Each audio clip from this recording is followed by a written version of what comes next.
আমাদের বেঙ্গলি ইন্ডাস্ট্রিতে জুটি যাদের যাদের নাম, তাদের সাথে আমাদের নাম নেওয়া হচ্ছে, এটা থেকে বড় পাওনা আর কিছু হতে পারে না।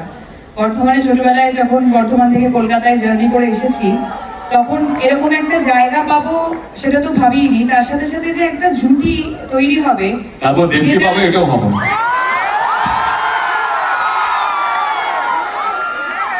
আমারও এরকম ভাবে যাচ্ছিল আর কি, যেটা এতটা সেলিব্রেটেড জুটি এবং এত বছর পর মানুষের এত উন্মাদনা এই জুটিটাকে নিয়ে, যেটা আমি বারবার বললাম যে আমরা দুজন এই এফর্টটা দিয়েই নিয়েছি এই জুটিটাকে বাঁচিয়ে রাখার জন্য।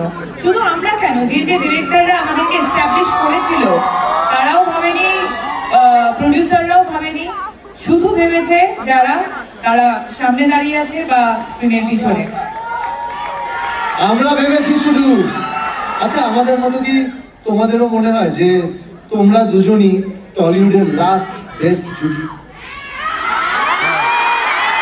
তাই তো? মানুষ যখন বলছে আমরা আবার কি বলবো। আর আজকের দিনটার পর তো আর কেউ কিছু বলতেও পারবে না।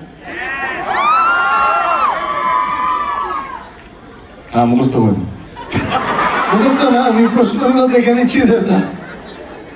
না না, হ্যাঁ একদম দেবদা, একটা প্রশ্ন করবো, মানবে না তো? তোমার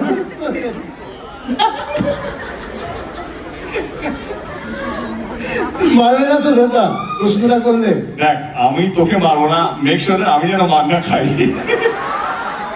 ঠিক আছে, তাহলে করেই নি একটা প্রশ্ন। হ্যাঁ, বলছি তোমরা দুজনকে সোশ্যাল মিডিয়াতে ফলো কবে করবে?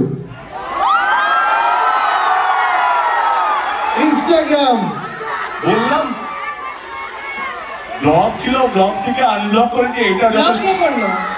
ব্লগটা করলো কে? ব্লগ করলো কে? আমি ব্লগ করিনি। আচ্ছা, নিয়ে এসো রাজদীপ, ফোনটা নিয়ে এসো।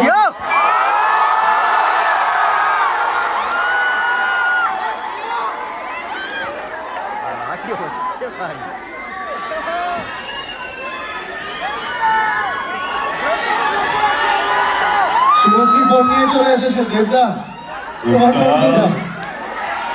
আরে ফোনটা নিয়ে আয়।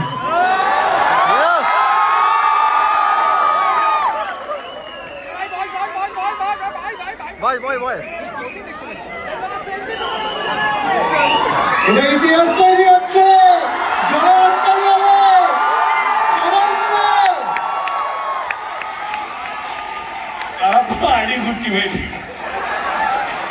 তোমাকে জাস্ট ফলো করেছে, দেখো তুমি পেয়ে যাবে নোটিফিকেশনে। নেটওয়ার্ক নেই।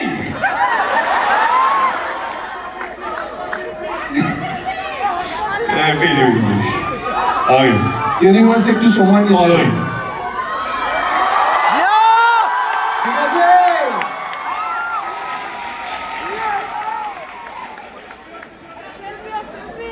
হ্যাঁ সব হবে। দাঁড়া দেবদা, আরেকবার মোবাইলটা একটু দেখিয়ে দেবে।